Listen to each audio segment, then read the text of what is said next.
ನಿನ್ನೆ ತಾನೇ ಮುಖ್ಯಮಂತ್ರಿ ಸಿದ್ದರಾಮಯ್ಯ ಪ್ರಧಾನಿ ನರೇಂದ್ರ ಮೋದಿ ಅವರ ಬಗ್ಗೆ ಟೀಕೆ ಮಾಡಿ ಈಗ ಅದಕ್ಕೆ ಆರ್ ಅಶೋಕ್ ಅವರು ತಿರುಗೇಟು ಕೊಟ್ಟಿದ್ದಾರೆ. ಸಿದ್ದರಾಮಯ್ಯ ಅವರೇ, ನಿಮ್ಮ ಪಕ್ಷದಲ್ಲಿ ನಿಮಗೆ ಬೆಲೆ ಇಲ್ಲ, ಮೋದಿ ಬಗ್ಗೆ ಟೀಕೆ ಮಾಡೋದಕ್ಕೆ ನಿಮಗೇನು ನೈತಿಕತೆ ಇದೆ ಅಂತ ಟೀಕಿಸಿದ್ದಾರೆ ವಿಪಕ್ಷ ನಾಯಕ ಆರ್ ಅಶೋಕ್. ರಾಜ್ಯ ಸರ್ಕಾರವನ್ನು ಪಾಪರ್ ಮಾಡಿದವರು ಸಿದ್ದರಾಮಯ್ಯ, ನೀವು ಪವರ್ಫುಲ್ ಮುಖ್ಯಮಂತ್ರಿ ಅಲ್ಲ, ಮೋದಿ ಆದರೆ ಪವರ್ಫುಲ್ ಪ್ರಧಾನಮಂತ್ರಿ ಅಂತ ಆರ್ ಅಶೋಕ್ ತಿರುಗೇಟು ಕೊಟ್ಟಿದ್ದಾರೆ.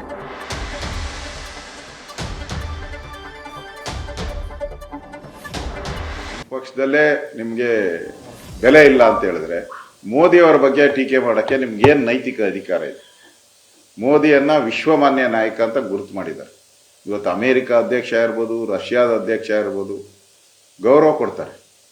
ಆದರೆ ನೀವು ಸಿ ಎಂ ಆಗಿ ಕಳಪೆ ಸಿ ಎಂ, ಇತಿಹಾಸದಲ್ಲಿ ಕಂಡರಿಯಾದಂಥ ಒಂದು ಕಳಪೆ ಸಿ ಎಂ ಅಂದರೆ ನೀವೇ.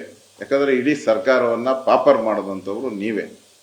ಮತ್ತು ಮೊದಲ ಬಾರಿಗೆ ಡಿಫಿಷಿಯೇಟ್ ಒಂದು ಬಡ್ಜೆಟನ್ನು ಕೊಡೋ ಮುಖಾಂತರ ಇನ್ನೆಂದೂ ಕಾಣದಷ್ಟು ಸಾಲ, 1,05,000 ಕೋಟಿ ಸಾಲಕ್ಕೆ ನೂಕದಂಥವರು ಸಿದ್ದರಾಮಯ್ಯನವರು. ಅದೃಷ್ಟಿಯಿಂದ ನೀವೇನು ಪವರ್ಫುಲ್ ಸಿ ಎಂ ಅಲ್ಲ, Modi is the powerful P M.